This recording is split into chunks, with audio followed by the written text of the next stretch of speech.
পারবে না। একজন মানুষের যদি ঘরটা ভাঙা হয়, ওই মানুষটা যদি ভ্যান চালক হয়, ওই মানুষটা যদি একটা জামা পরে তালি দেওয়া, দেখতে যদি পৃথিবীর মধ্যে সবথেকে খারাপ হয়, ওই মানুষটার মনের মধ্যে হৃদয়ে যদি আমার রাসূলুল্লাহর ভালোবাসা জায়গা পেয়ে যায়, আখলাক চরিত্র চাল চলন আদর্শ জীবনে যদি ইসলামের আলো প্রতিষ্ঠিত হয়, ওই মানুষটা জীবন যাপনে যদি আল্লাহ সন্তুষ্ট হয়ে যায়, তার জীবনের সঙ্গে আল্লাহ রাসূলের সম্পর্ক হয়ে যায়, এই মানুষটা যদি প্রকৃত ঈমানদার হয়ে যায়, এমন সময় আজ থেকে 20-30-40 বছর আগের ঘটনা, অনেক মুরব্বী মানুষ আছেন, এটা আপনাদের জানা, সচক্ষে দেখেছেন, আল্লাহ খরা দিয়ে দিয়েছেন, পানি বর্ষণ বন্ধ হয়ে গেল, এলাকার মানুষগুলো ফাঁকা মাঠে ময়দানে চলে গেল, গিয়ে নামাজ আদায় করে আল্লাহ পাকের দরবারে হাত দুখানা তুলে রোনা জারি করে চোখের পানি ফেলেছে।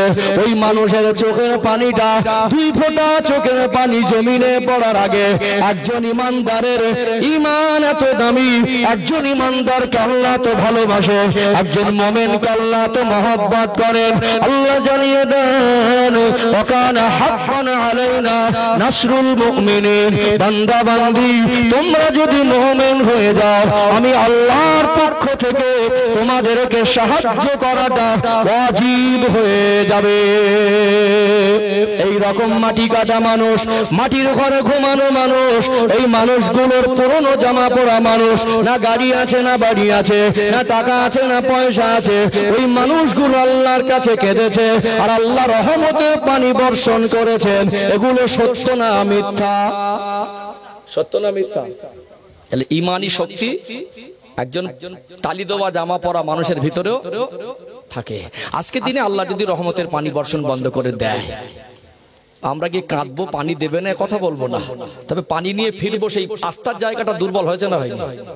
হয়েছে না? তার মানে আমাদের আগের দিনের মানুষের থেকে আমাদের ঈমানি জায়গা থেকে আমরা দুর্বল হয়ে পড়েছি। ভালো করে বুঝবেন, আগের দিনে মানুষের এরকম দিন গেছে, পাশের বাড়ির থেকে চেয়ে এনে খেয়েছে, সকালবেলা উঠে চাচিমার কাছে গিয়ে মন খারাপ করে বসে আছে, পান্তা ভাত যদি বেশি হয় হাঁস মুরগিকে না দিয়ে আমাকে দিয়ে বাচ্চারা না খেয়ে আছে। দুপুর হয়ে গেল, স্বামীকে বলছে কি রান্না হবে, মনটা খারাপ, যদি আল্লাহ হালাল রুজি কিছু দেয়, বর্ষাকালে কাজ কাম নেই, পাশের বাড়ির থেকে বললো আজকের অন্তত 2 কিলো চাল ধার করে চালিয়ে নাও। এরকম দিন গেছে না যায়নি? আপনাদের জয়গোপালপুরে শেখের মোড়ে একটা বাড়ি দেখাতে পারবেন কালকে কি খাবো নেই? তাদের অভাব ছিল, চাল ধার করে খেয়েছে, কালকে কি রান্না করবে এইটুকু বাড়িতে ছিল না। এরকম দিন তাদের গেছে। তারা বন্ধনের ব্যাংক খুঁজেছিল, এখন দেন না। তারা বন্ধনের ব্যাংক খুঁজেছিল, তারা গ্রুপ লোনের অনুসন্ধান করেছিল, না খেয়ে থেকেছে। আল্লাহর উপরে তাদের ভরসা ছিল। কি ছিল? আল্লাহর উপরে। ওই মানুষগুলোকে কেঁদেছে আর আল্লাহ তাদের চোখের পানি জমিনে পড়ার আগে কয়েক হাজার ফুট উপর থেকে রহমতের পানি বর্ষণ করে দিয়েছে। আজকে বলুন তো সুদের ব্যবসায় গেছি না যায়নি? কে আজকে ঘুষ এসেছে না আসেনি? আগের দিনে বলেছিল জমিটা তোকে দিয়ে দিচ্ছি, 5,000 টাকা জমি বিক্রি করেছিল, আজকে জমিটার দাম 5 লাখ। বুঝতে পারছেন না? বলে বাবু তখন রেজিস্ট্রি করা হয়নি, মুখে মুখে ছিল, মারা যাবার পরে ছেলেরা যদি পাল্টি খায়, বলে কোচি কি হবে বলতো, আমারও তো শরীর ভালো না, বলে কিছু টাকা লান লেগে নেন, বলে টাকা আবার কেন, মা একটা, বাপ একটা, আল্লাহ এক, ইমানদারের কথা এক, যা ডেট ঠিক কর, ছেলেরা পাল্টি খেতে পারে, আমি মরে যাবার আগে তোর জিনিসটা ক্লিয়ার করে দিয়ে যাই। এরকম মানুষ আছে না? আছে না? আছে। তারপরে দেখবেন, অর্থাৎ এই মানুষগুলো বর্তমান সময়ে আজও সংখ্যায় কমে গেলে আছে। এখন ছেলে মেয়ের বিয়ে হলো, বেই বাড়ি যাবে তো বিন ঘন ঘন ফোন করছে। আগের দিন সকালবেলা সেলুন দোকানে গিয়ে চুল দাড়ি পরিষ্কার করেছে, একটা ভালো জামা পরে ড্রেস পরে গেছে, জুমার দিন বেই বাড়ি গিয়ে জুমার মসজিদে ফাঁস কাতারে বসে আছে, দেখে মনে হবে আল্লাহর ওলি। খবর নিয়ে দেখবেন এক জমি 2 বার বিক্রি করে বসে আছে। বুঝতে পারছেন না? দেখে মনে হবে আল্লাহর ওলি, বেই বাড়ি গিয়ে ঘুরছে, দেখে মনে হবে খোলস দেখে খাঁটি মুসলমান, পরের জায়গা দখল করে বসে আছে, ভিটে বাড়ি 4 হাত ঠেলে বসে আছে। এরকম ইমানদার আছে না? নেই। ঠেকো দেন না। আমরা এইরকম মানুষ যেদিকে কাঁদি, চোখের পানিটা আল্লাহর কাছে তাড়াতাড়ি পৌঁছাবে। ঈমানি শক্তি দ্বারা যা হয়, বিজ্ঞান সেটা পারবে না। একজন ঈমানদার তার 1 টাকার মালিক নাও হতে পারে, একজন ঈমানদারের গাড়ি আর বাড়ি না থাকতে পারে, সে যদি আল্লাহ রাসূলের কথা মতো জীবন তৈরি করে, তার জীবন যাপনে আল্লাহ খুশি হয়, তার জীবনের সঙ্গে আল্লাহ সন্তুষ্ট হয়। তার দ্বারা যেটা হয়, দুনিয়ার বিজ্ঞানের শক্তি সেটা কিয়ামত পর্যন্ত করতে পারবে না। ঈমানি শক্তির ঊর্ধ্বে কি শক্তি আছে? আছে? চলুন একটা আরেকটা ক্লিয়ার করি ইনশাআল্লাহ, আরেকটা পয়েন্ট তুলে ধরি। মগজে ঢুকছে আলোচনা? মগজে ঢুকছে? ও ভাইজানেরা, সোনার মানিক যুবকেরা, আব্বারা মায়েরা, দুনিয়ার বিজ্ঞানকে বলবেন মানুষ যদি মারা যায় মানুষকে জীবিত করার ক্ষমতা দুনিয়ার কোন বিজ্ঞানের বাবা 14 পুরুষের কিয়ামত পর্যন্ত হবে না। বরং একটা মানুষ মারা যাবার পরে তাকে গোসল দিয়ে তাকে কাফন পরিয়ে যদি কবরস্থ করা হয় 100 বছর পার হয়ে যায় বা 20-30 বছর পার হয়ে যায়, দুনিয়ার বিজ্ঞান কি চেষ্টা করে কিয়ামত পর্যন্ত যদি চেষ্টা চালায় ওই মানুষটাকে কবরস্থ করলে মাটির সঙ্গে যদি হাড় হাড্ডি পিষে যায়, গোশত মাংসগুলো যদি পচে মাটির সঙ্গে মিশে যায়, কবর থেকে কি জীবিত করে তোলা যাবে? জীবিত করে মানুষ তুলতে পারবে না। আমার আপনার নবী, দার নবী, মার নবী, রহমাতুল লিল আলামিন, আমার রাসূলুল্লাহর দুনিয়ায় পাঠাবার পূর্বে একজন নবীকে আল্লাহ পাঠিয়েছিলেন। ওই নবীর নাম হলো হযরত নবী ঈসা আলাইহিস সালাম। আল্লাহ তানাকে একটা মুজিজা দিয়েছিলেন। পুরনো কোন কবর, ওই কবরবাসীকে সম্বোধন করে কুম বিইজনিল্লাহ বলার সাথে সাথে কয়েক হাজার বছরের যদি পুরনো কবর হতো, 1500-2000 বছরের পুরনো কবর, ওই কবরবাসী জীবিত জিন্দা হয়ে দাঁড়িয়ে যেত। যদি বলেন না আল্লাহর সঙ্গে সম্পর্ক নবীদের বেশি না কম? আমাদের ইমানে ঘাটতি আছে, নবীদের ইমানে ঘাটতি নেই। যার সঙ্গে আল্লাহ সম্পর্ক বেশি হবে তার ইমান তত মজবুত হবে। সব থেকে আমার রাসূলকে আল্লাহ পাক সৃষ্টি জগতের মধ্যে বেশি ভালোবাসেন। সেই নবী দুনিয়ার জমিনে দাঁড়িয়ে আসমানের দিকে টাঙ্গে আঙুল দিয়ে ইশারা করলেন। আল্লাহ আমার হাবিবের আঙুলের ইশারা আসমানের চাঁদটা দ্বিখণ্ডিত করে দিয়েছেন। জোরে বলুন। তাহলে আমাদের জীবনের দেখতে যেমন হোক, গাড়ি বাড়ি যেমন হোক, টাকা পয়সা থাকার না থাকাটা বড় নয়। আমাদের জীবনের সফলতা হলো আল্লাহ সন্তুষ্টি অর্জন করা। আর আল্লাহ রেজামন্দি হাসিলের পথ হলো হারাম হালাল বেঁচে চলা, আল্লাহ এবং রাসূলের কথা মতো চলা, আত্মসমর্পণ করে দেওয়া। আত্মসমর্পণ যদি না করি ওই গাড়ি বাড়ি, চাকরি, ডিগ্রি, মাল সম্পদ, রাজত্ব, নেতৃত্ব কোনো কাজে আসবে না। আসবে কি?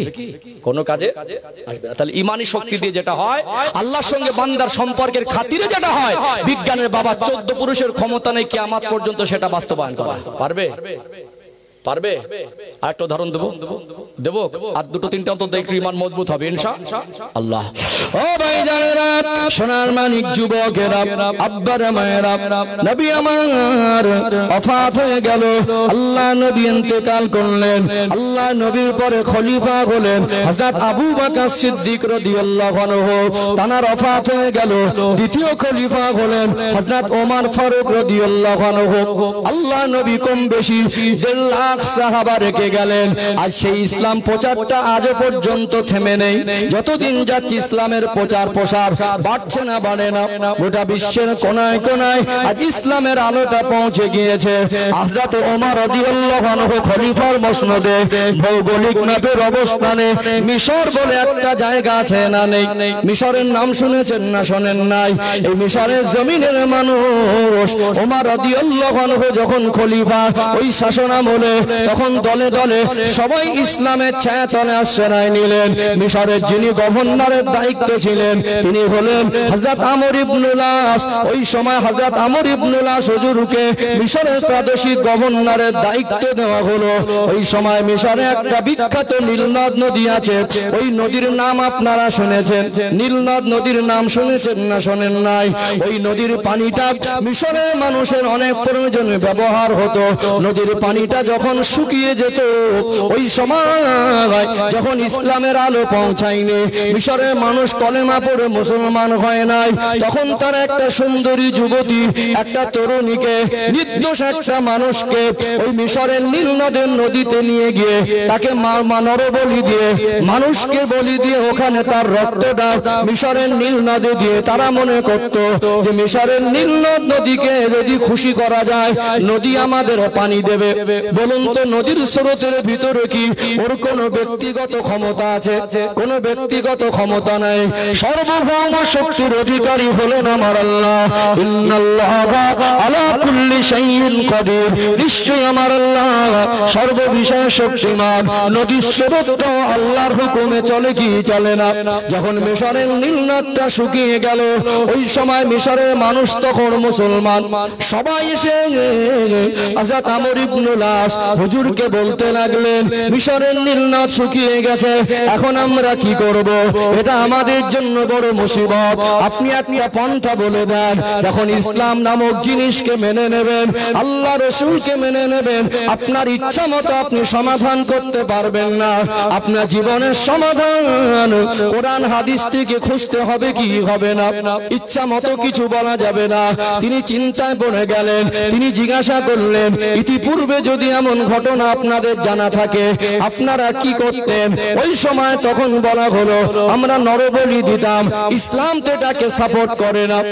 তখন চিঠি লিখলেন মিশরের জমিন থেকে ওমর রাদিয়াল্লাহু আনহুর কাছে। ইতিহাস বলছি, গল্প নয়, বানানো কথা নয়। ওমর রাদিয়াল্লাহু আনহুর কাছে মিশর থেকে চিঠি এসে পৌঁছালো মদিনায়। মদিনার মসনদে খলিফাতুল মুসলিমিন হযরত ওমর রাদিয়াল্লাহু আনহু চিঠি পেলেন। আমরা চিঠি লিখি মানুষের কাছে, ওমর রাদিয়াল্লাহু আনহু চিঠি লিখেছিলেন মিশরের নীল নদের কাছে। ওই পত্রে লেখা ছিল, এই পত্র আমিরুল মুমিনিন খলিফাতুল মুসলিমিন ওমরের পক্ষ থেকে মিশরের নীল নদের কাছে। এ মিশরের নীল নদ নদী, আমি জানি তোর ভিতরে কোনো ব্যক্তিগত ক্ষমতা নেই। তুই যদি তোর ব্যক্তিগত ক্ষমতা প্রবাহিত হোস, তোর কাছে যারা সাহায্যের প্রয়োজন নেই। আমি ওমরের ঈমান, আমি ওমরের বিশ্বাস, আল্লাহর হুকুমে নদীর পানি স্রোত অতিবাহিত হয়। আমি সেই রব, সেই আল্লাহর কাছে সাহায্য প্রার্থনা করি, আল্লাহর কাছে সাহায্য চাই।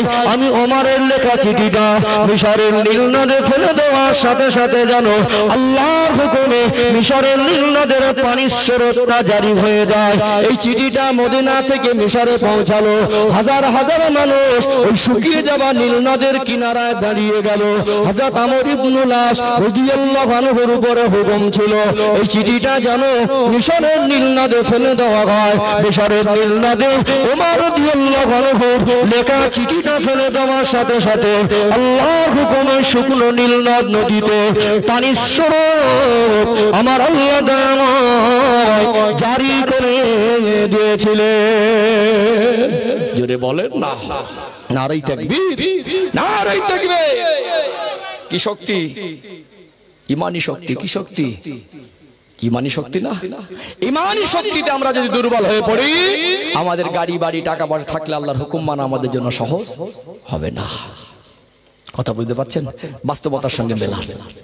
আজকে একটা মানুষ মনে করুন খুব গরিব, অসুস্থ, দেনদার হয়ে গেছে, মানে ঋণ আছে, অসুস্থ, মানে চিকিৎসার দরকার আছে, যে ঘরে বসবাস করে ভাঙার মতো, মানে ভেঙে পড়ে যাওয়ার মতো, ঘর করার টাকা দরকার, চিকিৎসার জন্য টাকা দরকার, দেনা মেটানোর জন্য লোকটা ভ্যান চালিয়ে খায় মনে করুন। এখন একটা লোক নেমে এক জায়গায় বললো, ভাই আমাকে স্টেশনে পৌঁছে দেন। আছেন এরকম? এই লোকটাকে ভ্যানওয়ালা চেনে না, ভ্যানওয়ালা লোকটাকে চেনে। টাইমের ব্যাপার তো, প্যাসেঞ্জারের জন্য দাঁড়ায় না। লোক কথা মতো প্যাসেঞ্জারকে যদি পৌঁছে উপকার করতে পারে, খুব কষ্ট করে টাইম মতো পৌঁছে দিল, ট্রেন ছেড়ে দেওয়ার মতো পরিস্থিতি। এখন ভ্যানে একটা টাকার ব্যাগ ছেড়ে চলে যাচ্ছে, হট করে নজর পড়ে গেল লোকটা যে ছুটছে ট্রেন ধরার জন্য, কিন্তু লোকটা যে আমার ভ্যানে একটা ব্যাগ ছেড়ে যাচ্ছে, ব্যাগটাকে টেনে দেখলো কয়েক লক্ষ টাকা হবে, এরকম বড় ব্যাগে টাকা ভরা। তাহলে ওই লোকটা চেনে না, ইনিও চেনে না, অসুস্থ, দেনদার, ঘরটা জরাজীর্ণ, চাইলে কয়েক সেকেন্ডের ব্যবধান মালটা মার করে দিতে পারতো না। ও টাকা ফেলে ছুটছে, পিছন থেকে টাকা নিয়ে ছুটছে, কিছু নিয়ে ছুটছে। ভাই আপনার টাকা নিয়ে যান, এরকম মানুষ আছে না নেই? আবার দেখবেন একটা মানুষ আল্লাহ তার অভাব দেয়নি, 10 বছর যদি কিচ্ছু না করে, বসে বসে খেলে পয়সা ভরাবে না। একটা গরিব মানুষ তার শরণাপন্ন হলে বলে 10,000 লিহাই আছে না? বর্তমান যারা ঘুষখোর, ধনী না গরিব? আজকে আমি আপনার গ্রামের কথা বলছি না, কাউকে আক্রমণ করা বিশ্বাসী না, কাউকে আঘাত করা আমার উদ্দেশ্য নয়।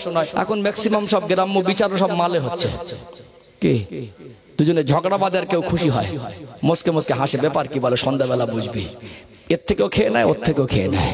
আমি আপনাদের এলাকার কথা বলছি না, আছে না? তাহলে যার টাকা আছে 10 বছর বসে গেলে ফুরাবে না। তারপর একটা গরিব মানুষ বিপদে পড়লে তার কাছে গেলে উল্টো এ যাকাতের টাকা ওকে দেওয়া দরকার ছিল, ওকে বলছে মাল লাগবে। কথা বুঝতে পারছেন না? ও মানুষ, আর যার টাকা নেই সে টাকা হাতে পেয়ে ফেরত দিচ্ছে, ও মানুষ।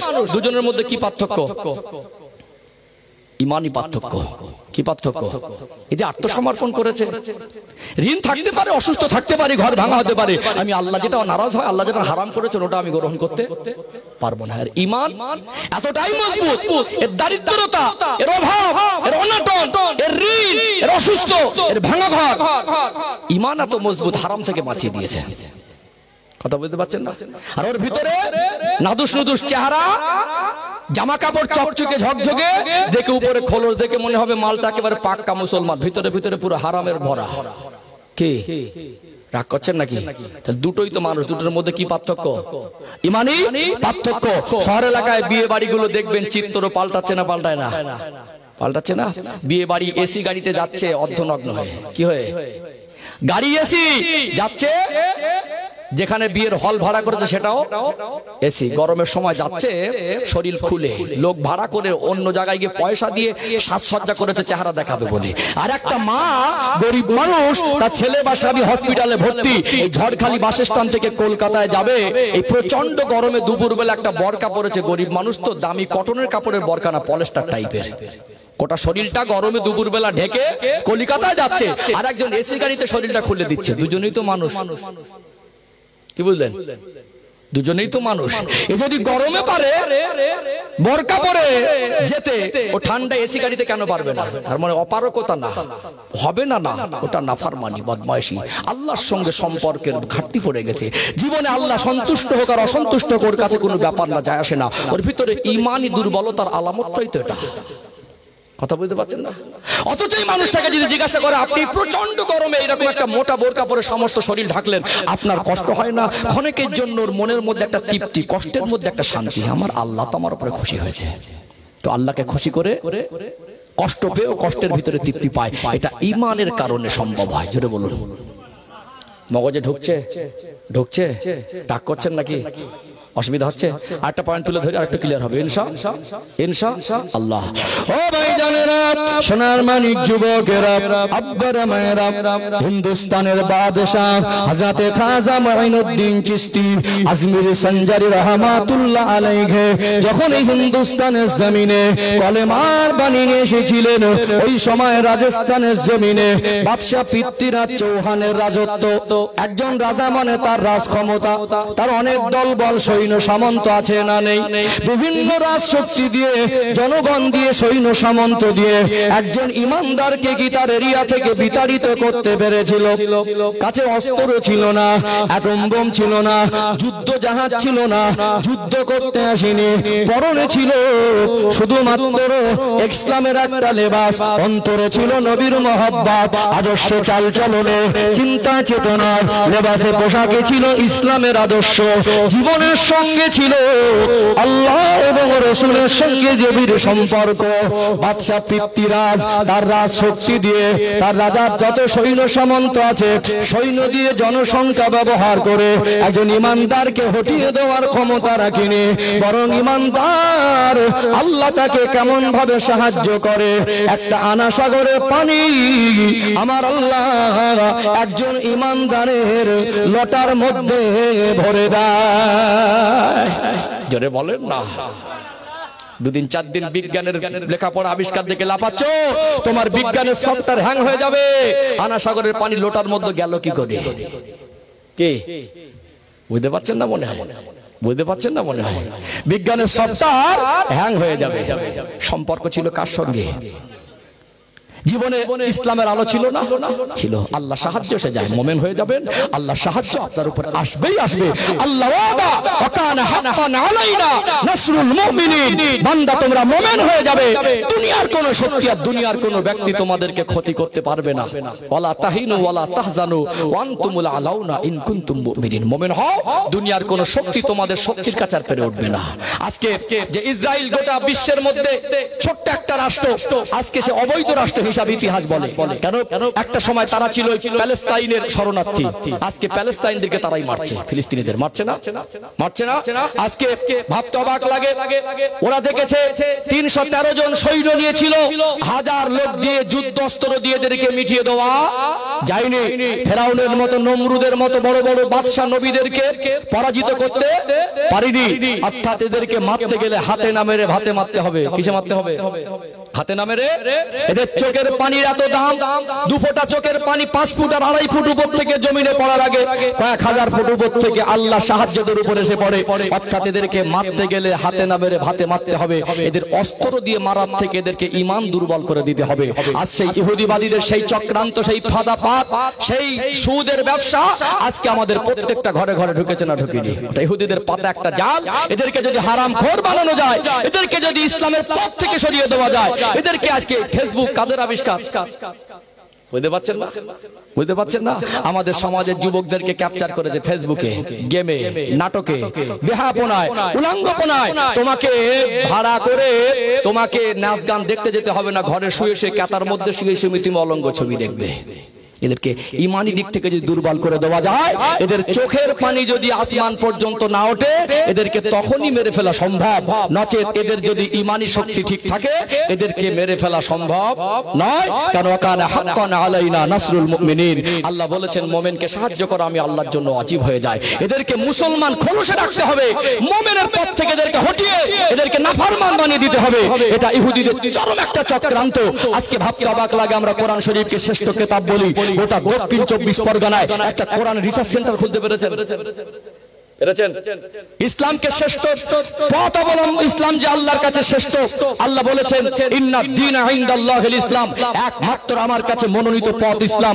বিকল্প কোন পথে, কোন পন্থায়, কোন প্রসেসে, কোন নিয়মে, কোন পদ্ধতিতে জান্নাত হাসিল করা সম্ভব নয়, আল্লাহ পাওয়া সম্ভব নয়। অর্থাৎ আমরা ইসলামের একটা গবেষণাগার খুলতে পেরেছি। খুলতে পারেন আপনি যান ইসরায়েলকে দেখবেন, আমাদের থেকে তারা বেশি কোরআন নিয়ে গবেষণা করছে। কথা বুঝতে পারছেন না? কথা বুঝতে পারছেন না? ভাবতে অবাক লাগে, আমাদের হাতে না মেরে ভাতে মারছে। আমরা শিক্ষা থেকে পিছিয়ে পড়েছি। আমরা ইসলামের শিক্ষার গুরুত্বটাকে আমরা ভিক্ষার দরজায় পৌঁছে দিয়েছি। আজকে আপনি বলুন, একজন হাই স্কুলের মাস্টার তার ছেলেকে আলেম করতে দেখেছেন? একজন এমবিবিএস ডক্টর তার ছেলেকে হাফেজ করতে দেখেছেন? আজকে যারা ধনী মানুষ তাদের বাড়ির থেকে হাফেজ আলেম হচ্ছে, কেন হয় না বলেন তো? আমরা ধর্মীয় ব্যাপারটাকে ভিক্ষার পর্যায়ে পৌঁছে দিয়েছি। আপনারা উত্তর খোঁজেন, আমি উত্তর খুঁজে দিচ্ছি। আর কাল থেকে মসজিদের ইমামের বেতনগুলো 2 লাখ করে দেন, মাদ্রাসা শিক্ষকের বেতন 2 লাখ করে দেন। দেখবেন হাই স্কুলের হেডমাস্টারের ছেলেটাও তখন হাফেজ আলেম হবে। হবে না? হবে না? হবে। বরং আমরা যারা এই সমাজে আজও পর্যন্ত যারা আবেদন সাধারণ মানুষ, আজও পর্যন্ত তারা শোধ করতে পারবে না, তাদেরকে আমরা অবহেলার পাত্র করে রেখেছি। একটা মাদ্রাসা চালাতে গিয়ে, এতিম বাচ্চা মানুষ করতে গিয়ে একজন আলেম দায়িত্ব নিয়ে একজন মদখোরের দরজার ভিখারির মতো 2 ঘন্টা দাঁড়িয়ে থাকে জাকাত নেওয়ার জন্য। রাগ করছেন নাকি? রাগ করছেন? বলুন, দাঁড়াতে হয় না? কেন দাঁড়াবে? আপনি বলুন, সমাজে কত মাস্টার, ডক্টর, ইঞ্জিনিয়ার, ধনী মানুষ আছে, কটা এতিমকে লালন পালন করছে দেখান তো দেখি। একজন মাস্টারের 5টা-7টা ঘরে রুম আছে, বাড়ির পাশে 2টো এতিম বাচ্চা আছে, চাইলে ওই বাচ্চা দুটোকে ঘরে রেখে লালন পালন করতে পারবে সন্তানের মতো। আল্লাহ তাকে অর্থ দিয়েছে। বলুন তো, একটা এতিম বাচ্চার দায়িত্ব নেই? ঘরে কারগিলের যুদ্ধ বেঁধে যাবে মাস্টার মশার স্ত্রীর।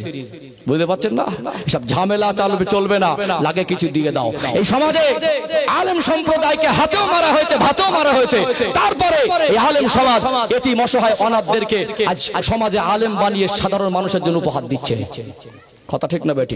রাত 2টোর সময় যদি একটা মানুষ মাইয়েত হয়ে যায়, বিদ্যুৎ চমকায়, অন্ধকার হয়, ওই মানুষটার যদি গোসল দেওয়ার প্রয়োজন হয়, ডাক ইমামকে। 2 দিন পরে পোস্টমর্টম করা অর্ধ পচা লাশ, দুর্গন্ধ লাশ এসে গেলে ওই মানুষটার কেউ ভয় না বের হলে জানাজার জন্য কাকে ডাকা হয়? ইমাম সাহেবকে। অথচ তাদেরকে আমরা হাতেও মেরেছি, ভাতেও মেরেছি। একজন মানুষ, একজন নেতা, সে ঘুষ খেয়ে কোটিপতি হবে, ওখানে তার চোখ যাবে না। একজন আলেমের পয়সা হলে কিছু মানুষের বুক ফাটে। কথা বুঝতে পারছেন না? কথা বুঝতে পারছেন না? আমরা নিজের একটা সংগঠন করি, বিভিন্ন সংগঠন এই ওয়াকফ সম্পত্তির সংশোধনী আইনের বিরুদ্ধে সুপ্রিম কোর্টে মামলা করেছে না? করেছে না? এই আলেম সম্প্রদায়, আমাদের একটা আলেমদের সংগঠন আছে, লেকচারার্স অ্যাসোসিয়েশন অফ বেঙ্গল, যার সংকেত হলো ল্যাব। অর্থাৎ এই সংগঠনের আমি একজন। সংগঠন মানে ঐক্য শক্তি। আমরা বক্তা জগতের একটা ঐক্য শক্তি। তারা, আমি একা হয়তো যেটা পারবো না, সবাই মিলে সেটা আমাদের দ্বারা করা সম্ভব হবে। আমার দ্বারা এক্ষুনি 50,000 1 লক্ষ টাকা টাকা খরচা করে সুপ্রিম কোর্টে মামলা করার ক্ষমতা হয়তো আমার এক্ষুনি হবে না, কিন্তু আমরা 50 জন চাইলে পারবো। আমাদেরকে আমরা এই 24 ঘন্টা পার হয়নি এখনো মামলা করেছি সুপ্রিম কোর্টে। তাহলে আলেমদের পয়সা হলে কমের লাভ না, কমের লাভ না। ঘরে বসে চায়ের দোকানে শুধু টেলিভিশন দেখছেন আর বিড়ি টানছেন, মজা নিচ্ছেন। আলেমদেরকে ভালোবাসবেন, আলেমদের শ্রদ্ধা করবেন, আলেমের সোহবাতে বসবেন, আলেমদের প্রতি ভক্তি শ্রদ্ধা রাখবেন, ঈমান আমলের উন্নতি হবে ইনশাআল্লাহ। আপনি যাবেন রসগোল্লা কিনতে, চুলকোটার দোকানে গিয়ে যদি বলে 1 কিলো রসগোল্লা দেন, ওটা পাওয়া যাবে না। আপনার আড্ডা তো ওই বিপদ কারখানায়, যেখানে মানুষ মানুষের পিছনে কাটি মারে, মানুষের সমালোচনা করে, মানুষের পিছনে পড়ে থাকে, কাটি মারা যারা অভ্যস্ত, তার পাশে বসে থাকেন। আপনি তো বসে থাকেন মদখোরের পাশে, আপনি তো বসে থাকেন গেমখোরের পাশে। আপনার জীবন ঈমান আমলে ঘাটতি কি করে পূরণ হবে? 24 ঘন্টার ভিতরে 10টা মিনিট করে সময় বার করে নেন, একজন আলেমের সোহবতে বসবেন, একজন আলেমের সঙ্গে বন্ধুত্ব করেন। 1 বছর 10 মিনিট করে একজন আলেমের সোহবতে বসেন, দেখবেন আপনার ঈমান আমলে ঘাটতি পূরণ হবে, সন্দেহের অবকাশ নেই। অথচ আমরা বিয়ের সময় ছেলেকে বলি ছেলে হিরোর মতো লাগছে, 40টা গালাগালি মুখস্থ, 4টে কলেমা মুখস্থ নেই। একটা মানুষ মরে গেলে 500 মানুষ বেরিয়ে আসে জানাজার ময়দানে। দুঃখজনক হলেও সত্য, একটা মানুষকে, লাশকে সামনে রেখে আমরা ওই মরা মানুষকে ধোকা দেই, আমাদের বিবেক জাগ্রত হয় না। 500 মানুষ আসলে 400 মানুষ জানাজা পড়তে জানে না। শিখবেন কোথায়? চায়ের আড্ডায়। শিখবেন কোথায়? গেম খোরদের পাশে বসে। শিখবেন কোথায়? ওখানে যারা বসে বিড়ি টানে তাদের পাশে বসে। তাহলে আপনাকে ফজরের রক্তে না হয়, আসরে না হয়, জোহরে না হয়, মাগরিবে, যে কোনো একটা ওয়াক্তের ইমামের কাছে 10 মিনিট বসেন তো, 1 বছর বসে দেখেন তো দেখি হবে না? 4 মাসে 4টে দোয়া মুখস্থ হবে না? আমরা বসতে পারি না। কথা বুঝতে পারছেন? এই জন্য আপনাদের জীবনে একটা নসিহত করে গেলাম, 24 ঘন্টার ভিতরে 10 মিনিট একজন আলেমের সোহবতে বসবেন। কমের উপরে কম মিনিট, 10 মিনিট একজন আলেমের সোহবতে কাটাবেন। 1 বছর কাটিয়ে দেখুন, আপনার জীবনে যদি ঈমান আমলে ঘাটতি পূরণ না হয়, তখন আপনি আমাকে বলবেন। কথা ঠিক বলছি না ভুল বলছি? আমাদের সঙ্গ দোষ খারাপ হয়ে গেছে, আমাদের পরিবেশ নষ্ট হয়ে গেছে, আমাদের ভিতর থেকে নাজাতের চেতনা চলে গেছে, আমাদের অন্তর থেকে আল্লাহ রাসূলের মহব্বত চলে গেছে। আমরা হারাম হালাল জানার পরেও সব ঘাপটি মেরে বসে আছি। কথা ঠিক না বেটি? ঈমান দুর্বল হয়ে গেছে না যায়নি? কষ্ট পাচ্ছেন? বুঝতে পাচ্ছেন? চলুন, ঈমানের শিক্ষা নিতে গেলে, ঈমানের শিক্ষা সবথেকে খাঁটি নিখুঁত ঈমান ছিল নবীদের। কাদের? নবীদের। একজন নবীর জীবনের ঘটনা আল্লাহ কয়েক হাজার বছর আগে ঘটিয়ে কোরআন শরীফে দিলেন মনে, শ্রেষ্ঠ নবীর উম্মাত যাতে নবীদের জীবন থেকে ঈমানের শিক্ষা নিতে পারে। একজন নবীর জীবনী থেকে ঈমানের শিক্ষা তুলে ধরবো ইনশাআল্লাহ, এবং কোরআনের অ্যাটাচ রাখবো, দলিল ভিত্তিক আলোচনা করব। তার আগে একটু তাকবীর দেন তো, নারে তাকবীর। মাশাআল্লাহ, আর একটু প্রাণ ভরে আওয়াজ দেন, নারে তাকবীর। খিদে লাগেনি তো? আমার আলোচনা মগজে ঢুকছে? তাহলে ইনশাআল্লাহ আমি একটু নবীদের জীবনী, নবীদের জীবন থেকে ঈমানের শিক্ষা, আজকে একজন নবীর জীবনী থেকে ঈমানের শিক্ষা তুলে ধরছি ইনশাআল্লাহ। তাহলে আমরা ঈমানি দিক থেকে দুর্বল হয়েছি না হয়নি? ঈমান বাড়বে কি করে?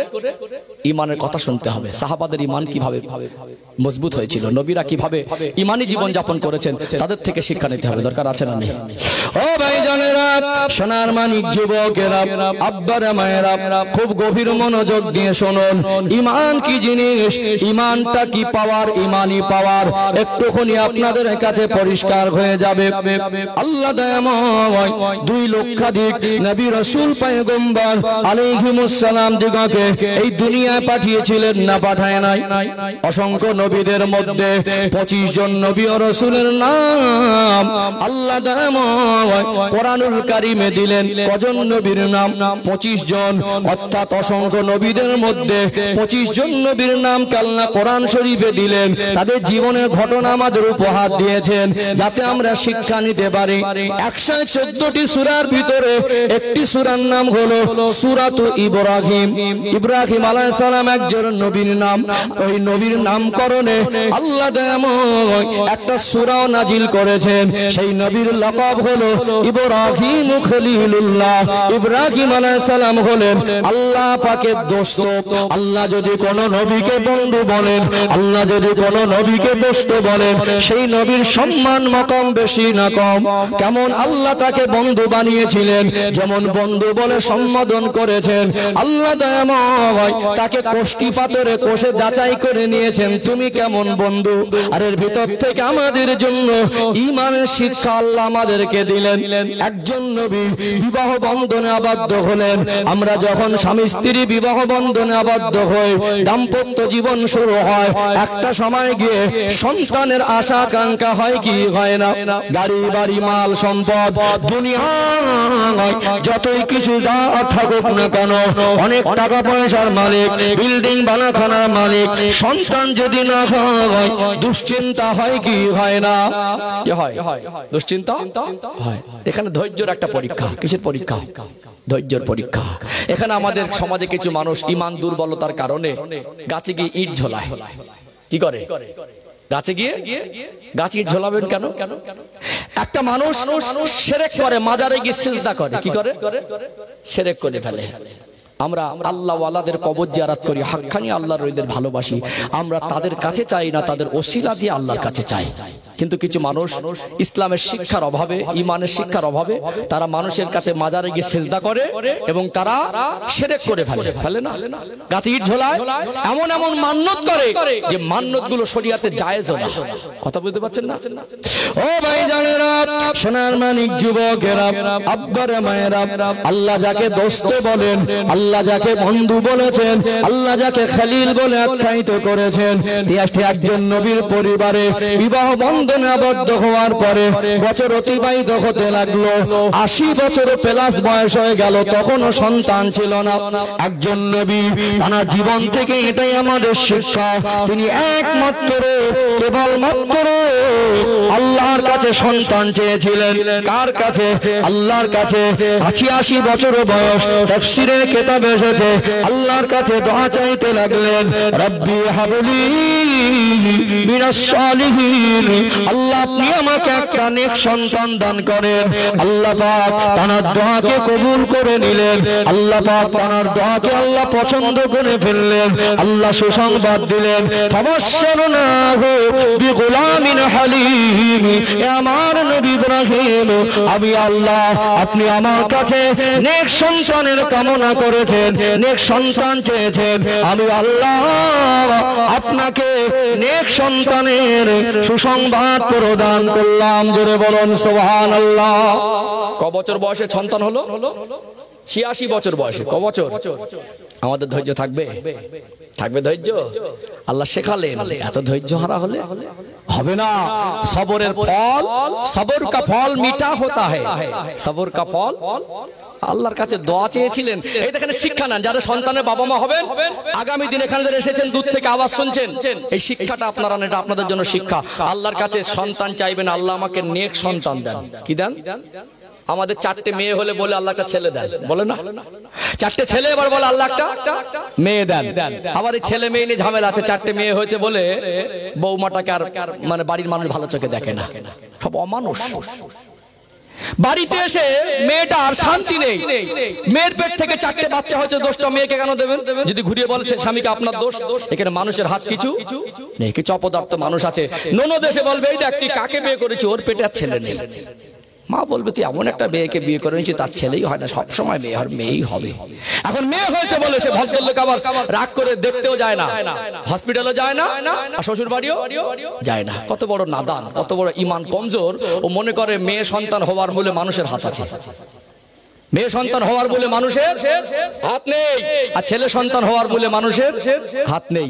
তারপরে আপনি বলবেন মেয়ে হয় বলে রাগারাগি করেন। যাদেরকে 10 বছর আল্লাহ সন্তান দেয় না, তাদের কাছে জিজ্ঞাসা করুন মেয়ে দরকার না ছেলে দরকার। বিয়ে করেছে, অনেক টাকা পয়সা মাল সম্পদ আছে, কিন্তু 10 বছর সন্তান হয় না, তার কাছে কি দরকার? ছেলে দরকার না মেয়ে দরকার? তখন বলবে যা হোক একটা, যা হোক একটা হলেই হবে। তাহলে আপনাকে আল্লাহ দিয়েছেন বলে আপনি কদরটা বুঝতে পারছেন না। যার মোটে হয় না তার কাছে বুঝি, এটা আল্লাহর পরীক্ষা, এটা আল্লাহর পরীক্ষা। ও ভাই জানেরা, সোনার মানিক যুবকেরা, আব্বারা মায়েরা, আল্লাহর কাছে দোয়া চেয়েছিলেন। ইব্রাহিম আলাইহিস সালাম বলেননি আল্লাহ ছেলে দেন, বলেননি আল্লাহ মেয়ে দেন, শুধু এমন করে বলেননি আল্লাহ সন্তান দেন। তার দোয়া চাওয়ার ভিতরে একটা স্পেশালিটি ছিল। আল্লাহর কাছে কাছে বলেছিলেন রব্বি হাবলি মিনাস সালিহিন, আল্লাহ আপনি আমাকে একটা নেক সন্তান দেন। নেক শব্দটা তিনি বাড়িয়ে বলেছিলেন, আল্লাহর পছন্দ হয়ে গেল, নেক সন্তান চেয়েছেন। আপনারা যারা সন্তানের বাবা মা হবেন আল্লাহর কাছে নেক সন্তান চাইবেন। কি চাইবেন? নেক সন্তান। আল্লাহ খুশি হয়ে সন্তান দিলেন। 86 বছর বয়সে একটা ফুটফুটে সন্তান হলো। এটা দোয়ার ফল। আল্লাহ পাক যেমন দোয়া করেছে আল্লাহ পাক তার দোয়া কবুল করে উপহার তেমনি দিয়েছেন। দোয়ার ফল হিসাবে আল্লাহ পাক হযরত ইসমাঈল আলাইহিস সালামকে উপহার দিয়েছিলেন। ছেলেটাও নবী, হযরত নবী ইসমাঈল আলাইহিস সালাম ইব্রাহিম আলাইহিস সালামের 86 বছর বয়সে সন্তান। এই এত বছর বয়সে এতদিন সবর করার পর একটা সন্তান পেলে সন্তানের মায়া বেশি হবে না কম হবে? সন্তান যতদিন না হয় মায়া কি জিনিস অতটা বোঝা যায় না। আমি গুজরাটে পড়াশোনা করেছি, বছরে একবার বাড়ি আসার সুযোগ হতো। বাড়ি থেকে বেরিয়ে যেতাম, যাওয়ার সময় আব্বাজান আম্মাজান এত কাঁদতেন, চোখ থেকে এত পানি বার হতো। সেদিন মনে করতাম অনেক মায়া করে, কিন্তু অনেক কতটা আল্লাহ যতদিন আমাকে সন্তান দিয়েছে ততদিন অনুমান করতে পারিনি।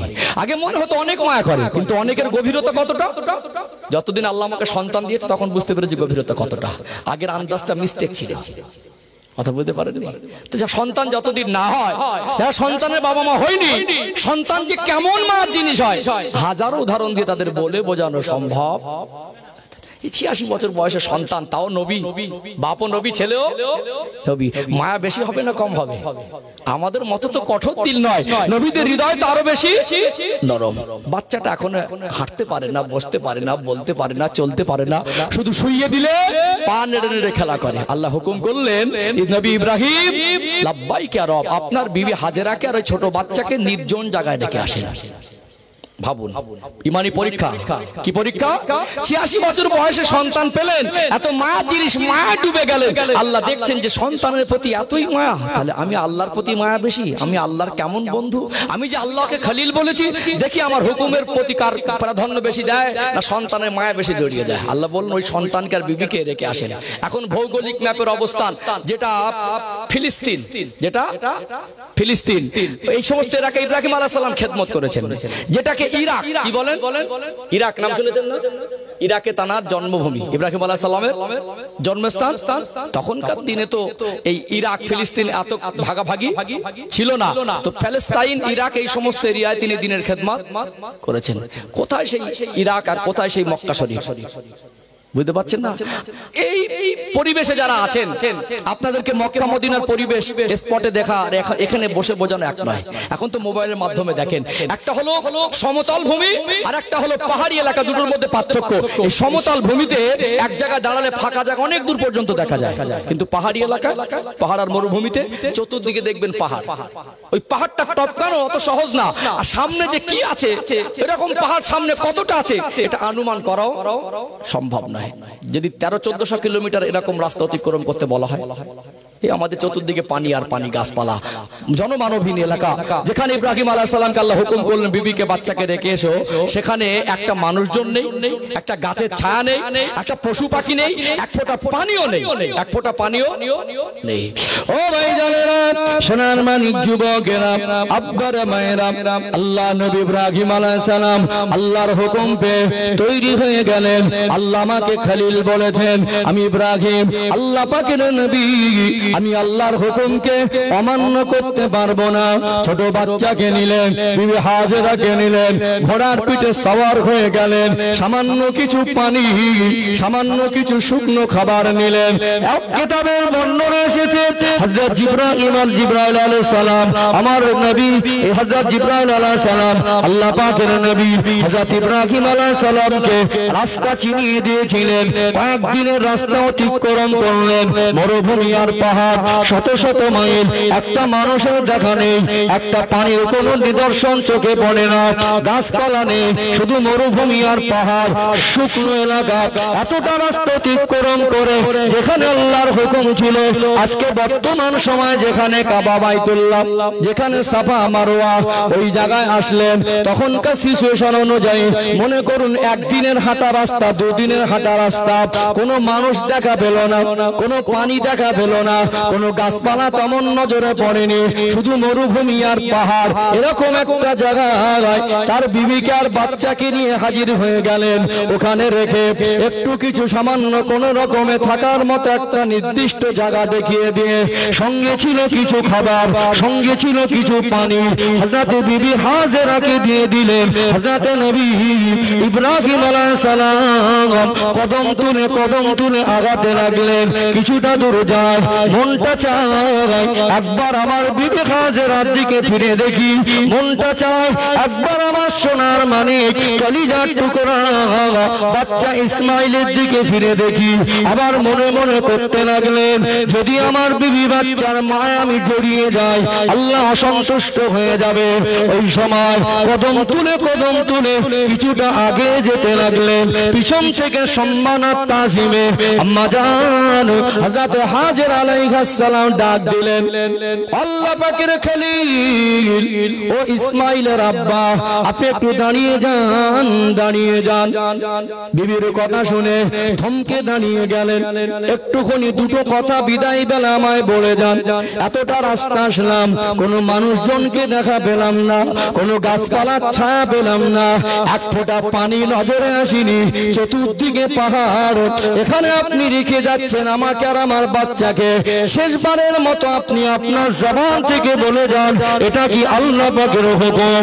পিছন ফিরে দেখলেন, বিবিকে সান্ত্বনা দিয়ে বলতে লাগলেন, ও হযরত হাজেরা, আপনি মা হয়ে আপনার সন্তানের উপরে যদি আপনার দয়া মায়া থাকে, আমি আল্লাহ নবী ইব্রাহিম, সন্তানটা তো আমার দয়া মায়া আছে, নিজের ইচ্ছা আমি রেখে যাই না, এটা আল্লাহ পাকের হুকুম। ওই সময় মা হাজেরা বলেছিলেন, ও ইসমাইলের আব্বা, আল্লাহ পাকের খলিল, আমার প্রাণের স্বামী, জান বাধা দেবার অধিকার আমার নেই, যেহেতু আল্লাহ আদেশ করেছেন, বাধা আমি দেব না, আল্লাহ সন্তুষ্ট নারাজ হয়ে যাবে। আপনি জান, আমি হাজেরার ঈমান হলো আমার আল্লাহ, আমি হাজেরার ঈমান হলো আমার আল্লাহর উপরে। আমার আল্লাহ যদি এরকম কঠিন জায়গায় রেখে যাবার হুকুম করতে পারেন, সেই আল্লাহ আমাকে আর আমার বাচ্চাকে হেফাজত করতে পারে। জোরে বলেন না সুবহানাল্লাহ। এইখানে একটা মহিলা মানুষ বাচ্চাকে নিয়ে থাকতে রাজি হওয়াটাকে মুখের কথা মনে করলেন নাকি? কথা বুঝতে পারছেন না? একটা মানুষকে যদি ঘোড়ার পিঠে নামিয়ে দিয়ে আসা হয়, পায়ে হেঁটে ফিরতেও পারবে না, মরা ছাড়া কোনো রাস্তা নেই। সেখানে একটা মানুষের দেখা নেই। আর সব থেকে বড় জিনিস তো পানি। সব থেকে বড় জিনিস পানি, না হলে বাঁচবে কি করে? এইরকম জনমানবহীন এলাকায় ঈমান কি জিনিস বোঝেন? কার উপরে ভরসা? ওমা ইয়াতাওয়াক্কাল আলাল্লাহি ফাহুয়া হাসবু। আল্লাহ বলেন যে আমার উপরে ভরসা করে, আমি আল্লাহ তার জন্য যথেষ্ট হয়ে যাই। বলুন সুবহানাল্লাহ। একবারও তিনি ইতস্তত করলেন না।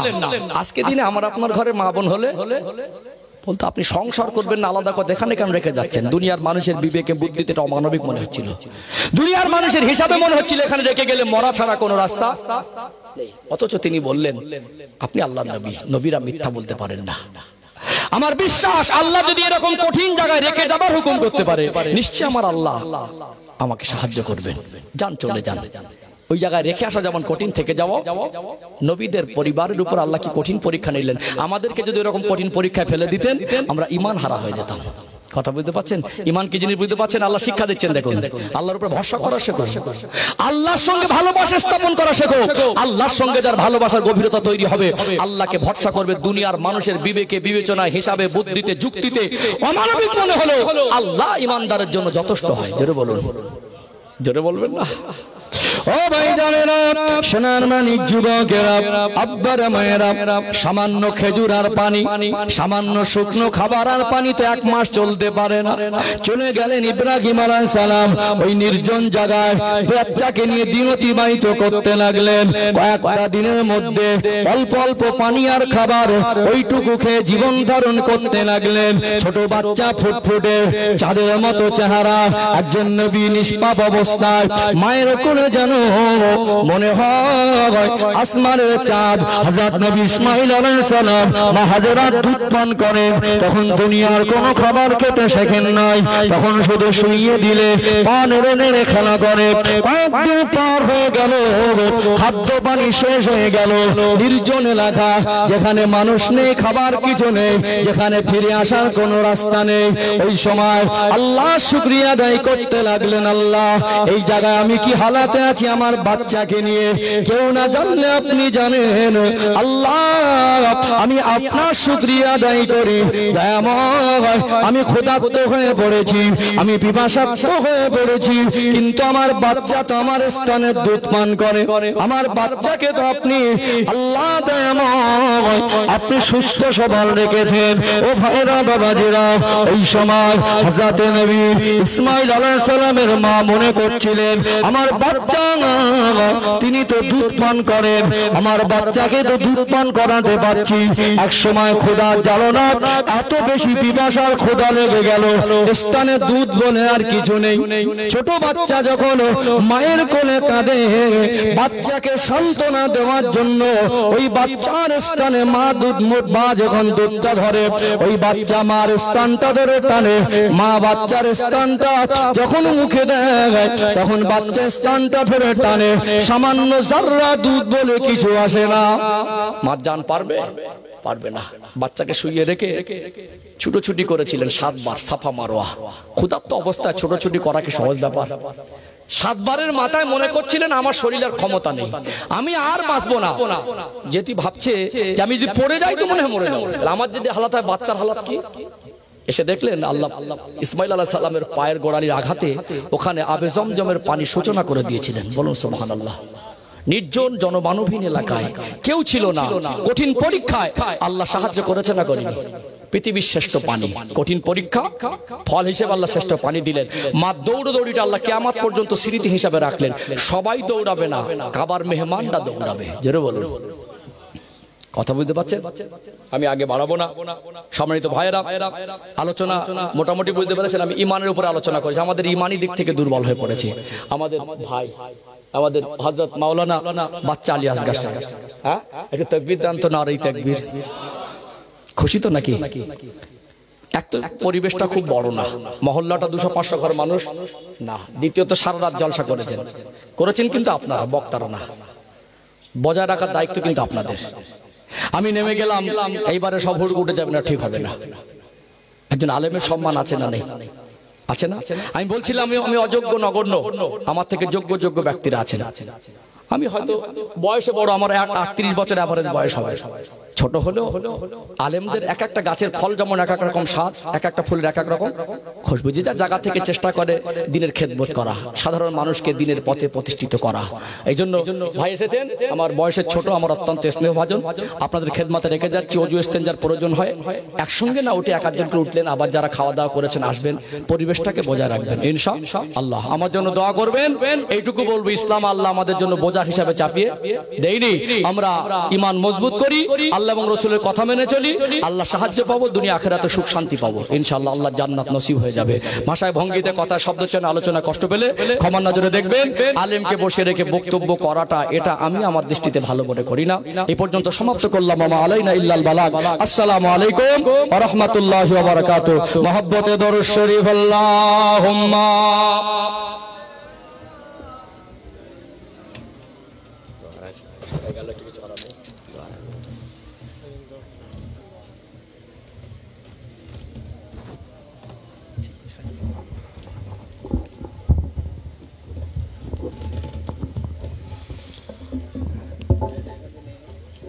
একবার তাকবীর দেন তো দেখি। নারায়ে তাকবীর, নারায়ে তাকবীর। সিলসিলায়ে মুজাদ্দিদুজ জামান, সিলসিলায়ে মুজাদ্দিদুজ জামান, আমার দাদা পীরের হক সিলসিলা। নারায়ে তাকবীর, নারায়ে তাকবীর। যাক, আপনারা সব ভালো আছেন তো নাকি? হ্যাঁ, এত বড় প্যান্ডেল করে আর এই কটা মানুষ আপনারা বসে আছে নাকি? আপনাদেরও ঘুম লাগে রে তো? হ্যাঁ, রাত তো মাশাআল্লাহ অনেক হয়েছে, সব বাড়ি চলে যাওয়ার ইচ্ছা হচ্ছে নাকি? হ্যাঁ, এত বড় মজলিস দিয়ে জলসা দিয়ে আর যদি এই কটা মানুষ থাকেন তাহলে কি হবে? সব বাজারে, তাহলে বাজারটা বা দিয়েছেন কেন? এত টাকা পয়সা খরচা করে আর এই যে মজলিসটা আয়োজন করেছেন, যদি সব বাজারে ঘুরবেন তাহলে মজলিস দেওয়ার দরকার ছিল না নাকি? এই সব আমাদের নিয়ত। যাক, এতক্ষণ আলোচনা করছে পশ্চিম বাংলা